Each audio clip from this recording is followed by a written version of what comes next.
Hello everyone, welcome back to Trek A Day. I'm going to talk about my reaction to the next couple episodes of Star Trek Prodigy. Episode 3, Who Saves the Saviors? Episode 4, Temporal Mechanics 101. And Episode 5, Observer's Paradox. After accidentally stealing the cloaked vessel and heading into the past, Dahl and the group find that they have accidentally altered the timeline involving Chakotay and his escape and the fate of the protostar. And even more pressing, these changes threaten the very existence of Gwendala, so they have to find a way to keep her stabilized in their present timeline, temporarily, as well as try and fix the greater problem, which leads into the episode Temporal Mechanics 101. What I like about these first two, one is how the bits of culture of Gwendala and Solum are woven into the plot in a logical manner as she tries to prove herself to her people and try and get them to listen, and then as things kind of fall apart, Temporal Mechanics 101 I think is one of the perfect examples of what Prodigy does best.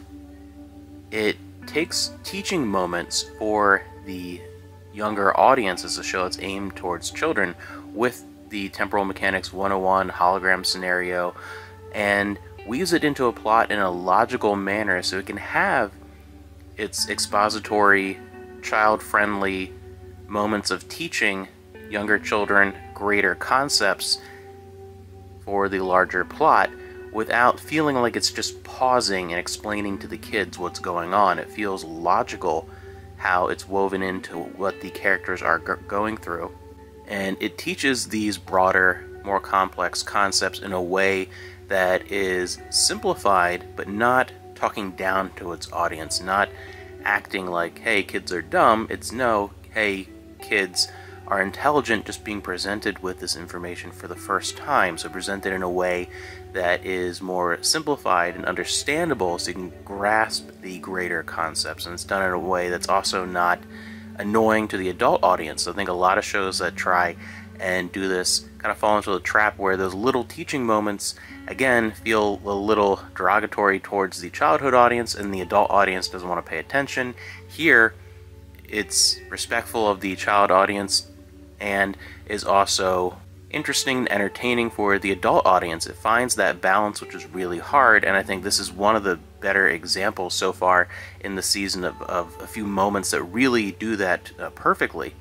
Then in Observer's Paradox, I really enjoyed how they incorporated familiar elements of Chakotay's past, revisiting them in this mysterious voice and symbol that will be very familiar to fans of Voyager, in a way, again, that explains things for those who are unfamiliar with the character of Chakotay from Voyager in a way that is still relevant to the progression of the plot. Again, that's something that this season has done really well so far, and this episode focuses a lot on interpretations of different methods of communication, which I thought was very enjoyable and had a very strong Star Trek feel. Particularly with finally starting to have a better way of communicating with Murph, something that I feel is going to evolve throughout this season as it moves along, and something that I really loved is the usage of underwater communication and the humpback whale, something that I've always wanted to see more of, as during the days of TNG in the 90s, we knew that there were aquatic life forms on board the Enterprise D, but it was one of those areas of the ship we never got to see on screen. Something that we just knew from the technical manuals and a handful of the novels, but really on screen it was something that was never explored. And especially with how it ties into Star Trek IV, and just really an interesting way of exploring things and exploring communication and different life forms in space. And there's a lot of interesting details and history behind a lot of the whale and dolphin species that have been aboard a bunch of different starships over time that, again, really has not had an on-screen presence, and it's really cool to finally see that represented.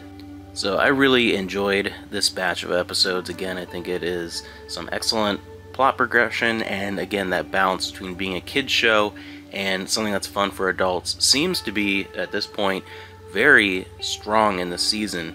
Just 5 episodes in, and I already have a very strong feeling that this is going to be an even better season than the best of season 1. It seems to have taken the best of what was explored in that first season and really focused on that and kind of perfected it for the formula for this season. So I'm excited to see how things progress.